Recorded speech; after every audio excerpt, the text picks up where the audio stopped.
ہر انسان اتنا ہوشیار ہوتا ہے، اگر 10 گلاب جامن رکھے ہوئے ہو نا اور اس میں ایک آ جائے کہ اس میں ایک زہریلا ہے اور یہ ظاہر نہ کیا جائے اس میں زہریلا کون سا ہے، کوئی ایک بھی اٹھائیں گے آپ؟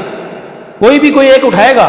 تو خوف ہے نا کوئی زہر والا بھی نہ کھا لو۔ دنیاوی معاملات کے اندر ہمیں ہمارے سامنے جو نکات پیش کیے جا رہے ہیں نا، یہ سارے کے سارے زہریلے بھرے ہوئے اور یہ مسلمانوں کو تباہ کرنے کی طرف لے جائے گا۔ امن بہت اچھی بات ہے، مسلمان ہمیشہ امن چاہتا ہے، اسلام امن کا مذہب ہے، لیکن اس وقت جب اس امن کے معاہدے کو عدل اور انصاف کے قانون کو سامنے رکھ کر ترتیب دیا جائے، صرف اپنی خواہشات، اپنے جذبات اور اپنے مذہب کے لوگوں کو ترجیح دینے کے لیے چاہے وہ ظالم کیوں نہ ہو، اگر یہ امن کا معاہدہ کیا جائے اور امن کے معاہدے کو پیش کیا جائے تو میرے دوستو یہ مسلمانوں کے ساتھ مسلمان حکمرانوں کی زیادتی ہے، صاحب اختیار طبقے کی زیادتی ہے۔ یاد رکھیے میرا اللہ بہت طاقتور ہے، اللہ بہت پاورفل ہے۔ آج اللہ نے تھوڑا سا اختیار دیا، اس کو اسلام اور مسلمانوں کے خلاف اگر استعمال کیا گیا اور کیا جا رہا ہے تو پھر اللہ اپنی طاقت جب دکھائے گا،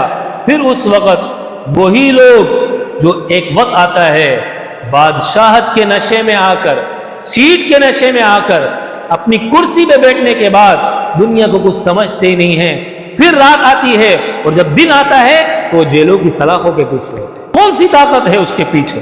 یہ میرے رب کی طاقت، میرے اللہ کی طاقت ہے۔